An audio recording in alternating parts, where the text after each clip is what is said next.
Welcome back to the channel, everybody. I want to talk about 3 items that I've done to my Jeep real quick. Won't take but a couple of minutes. These are the 3 mods that I've done. No light bars, no winch, nothing like that. All of those items were already on the Jeep. It's 2018. I bought it used in 2020, so I didn't have to do any lights, winch, or anything, or the flat fenders. These are mods that I have done. 3 very simple, very economical. The first one is free. I got rid of the back seat. Both of my kids are long gone out of the house, carrying on with their own lives. I have no need for a back seat. It's just me and my wife. So it is out of here. You look at how much floor space it gives you. I've got as much room in the back of my 2-door as a 4-door does that still has the back seats. Obviously, if they delete their back seat, then they're going to have a lot more room. But that opens up a whole area for me. I am going to build a couple of drawers or buy them or whatever in the future. We'll deal with that in the future. So that is mod number 1. That is absolutely the very first thing I did the week I got the Jeep home. Okay, let's talk about mod number 2, tailgate table.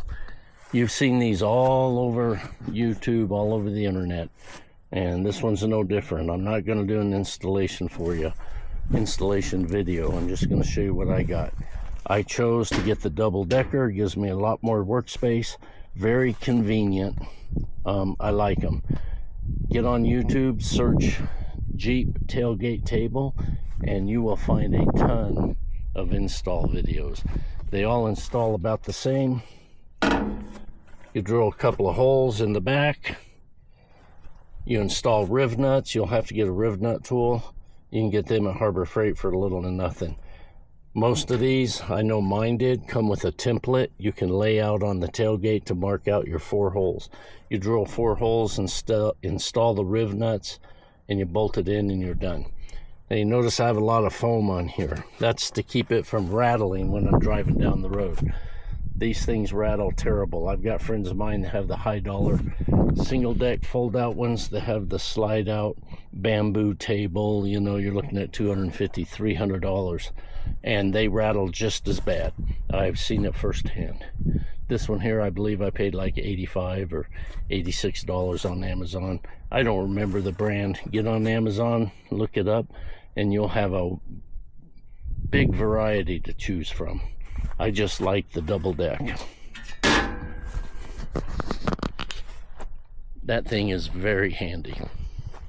Okay, the number 3 mod that I added to my Jeep is a rear shelf. Let me get the first aid kit out of the way.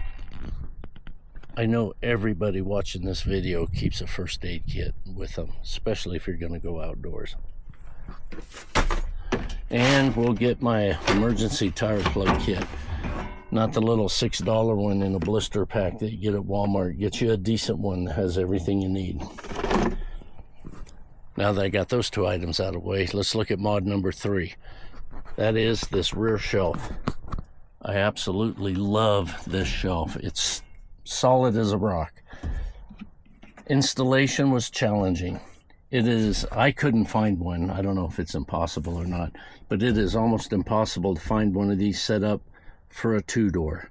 What I ended up doing is buying one for a 4-door, and I swapped it in for end. If you look at this big opening in the side of the shelf where the roll bar comes through, if I swap this around, this opening would be way up here. That's where the roll bar is for the 4-door. 2-door, you don't have hardly any clearance between the end of the hardtop and the roll bar. By switching it around, you move this opening here towards the back of the Jeep and allows that to line up. Also, coincidentally, that allows this bolt to line up with the factory riv nut, and you can bolt it in on both sides. Now, is it perfect? Absolutely not, and I'm going to show you why. None of the slots line up with a factory riv nut and bolt on the front. So I put these little C-clamps in. They work great, last a long time. Eventually, whenever I get the time to take the hard top off, I've had the Jeep 5 years. I haven't had the hardtop off. I've had the Freedom panels off, but I haven't had the hardtop off once. If I ever get around to doing that, I will lay it out on both sides where I need to open up the fiberglass, take the panel off. I'll drill a hole, put a riv nut. Boom, I'm done. I can eliminate that. Or I might not. These seem to be working good, and occasionally when I put something up here, I've even hooked a bungee cord onto them. But these shelves are fantastic. This is junk. The little rubber strips that are supposed to protect whatever you tie down on it fell apart the first trip I took it out. I'm going to get a little piece of 1/4 inch thick foam, cut it to fit. I'll foam line the entire thing. I'll cut out the slots so I can put my bungee hooks on. That's the only issue I have with the shelf, besides it not being the right one, being built for a 4-door. But it works great. It's going to last a long time. And that's it. That's my 3 mods, my 3 favorite mods to my Jeep. In the future, I don't think I'm going to do anything else. The Jeep basically has everything I want. Nice tires. When I get new tires, I will go up a couple of sizes with the flat fenders and stuff. It's got lots of room. I can definitely go up to 33s, maybe even 35s, but they cost a lot more. I may stick with 33s. That's a 2-inch upgrade from what I've got. The winch, light bar on top, and my ditch lights. And that's it. That's all I've got on the Jeep. I doubt if I'm going to do anything more. It's been fantastic, been reliable, and it's got about 35,000 on it now. That's not bad for a 7-year-old Jeep. I like it. Practical mods. Do what's practical first. You can do the farkles and the glitter later down the road once you get set up the way you like. Thanks for checking in, and we'll see you on the next one.